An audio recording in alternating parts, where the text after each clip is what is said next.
we're standing in is a very good example of what Louisiana is experiencing coastwide with coastal land loss.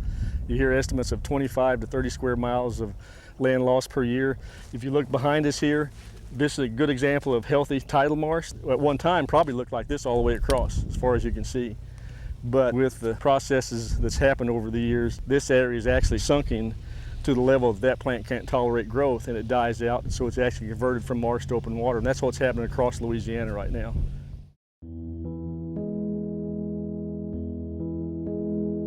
Accelerated sea level rise.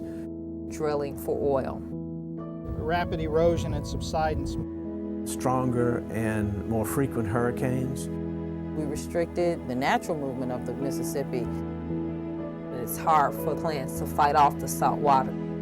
Global climate change is taking place, and this is ground zero for global climate change. I have a fishing camp, and all around my fishing camp was land that was 6 years ago. And now, all underneath my camp, no grass, all water. It's about knee-deep water when I used to have grass that I had to cut. And now, it's water all around us. You know, it's like stopping smoking after you've been smoking for 40 years, when you already have cancer, you know. And so we're going to have to be very creative and imaginative in the way we do it.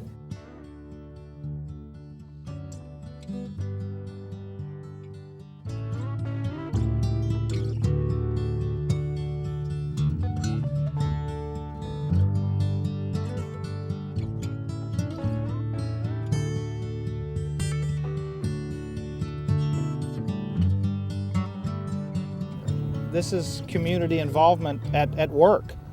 You know, this wouldn't be here without the community. Especially here on Bayou Sauvage, they're participating in a project that's helping to protect something that is going to be here for their children to come out and enjoy. You know, if we keep doing things like this will be here.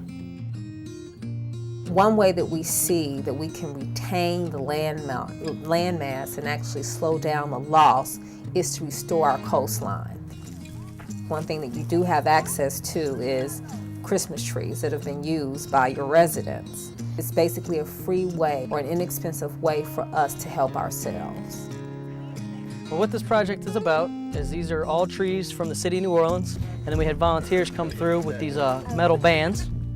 And they laid the metal bands down. And then what we do is we come through with a banding machine. We tighten it up so it's nice and tight. And then when the helicopters come from the National Guard, they take it out this direction and just dump them in different spots, just trying to make an artificial barrier instead of just putting these in a landfill, you know, and they're just sitting out there rotting, doing nothing.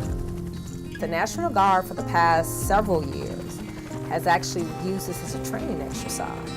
They're able to do an exercise without actually going into a combat zone or a disaster zone, but they're able to simulate that exercise on land in a non-hostile environment. We attack a storm the way we attack an enemy. So right now, basically what we're doing, we consider this basically like prepping the battlefield, and this is prepping our state for an eventual attack from another storm. Primarily what we're doing with the Christmas trees is we drop them in the Bayou Sauvage area and they form a dam.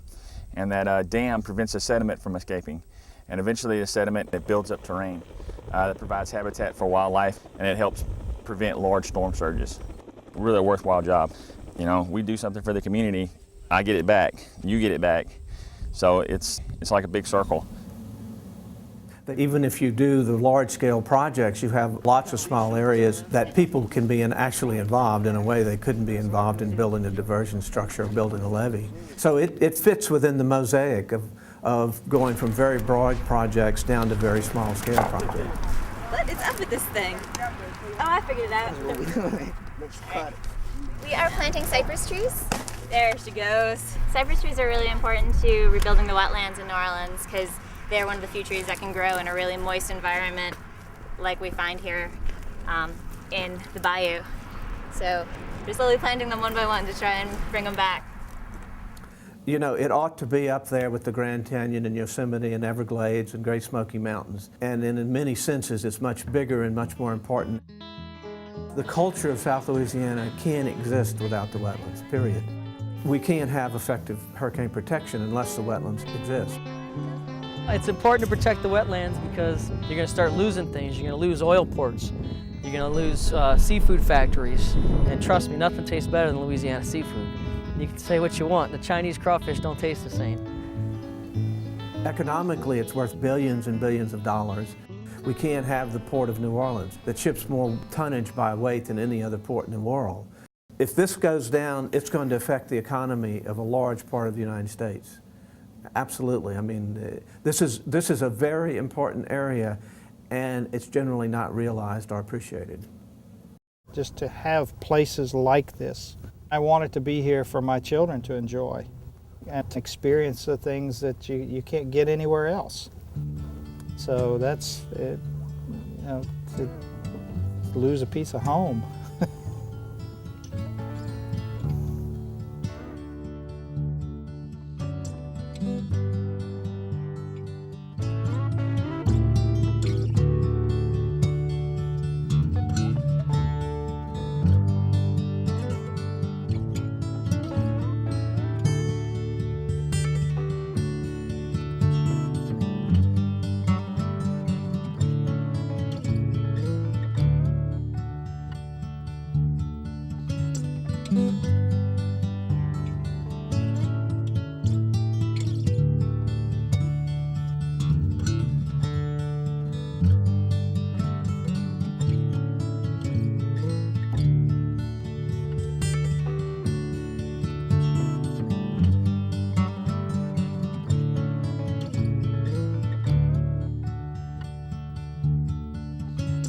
Mm-hmm.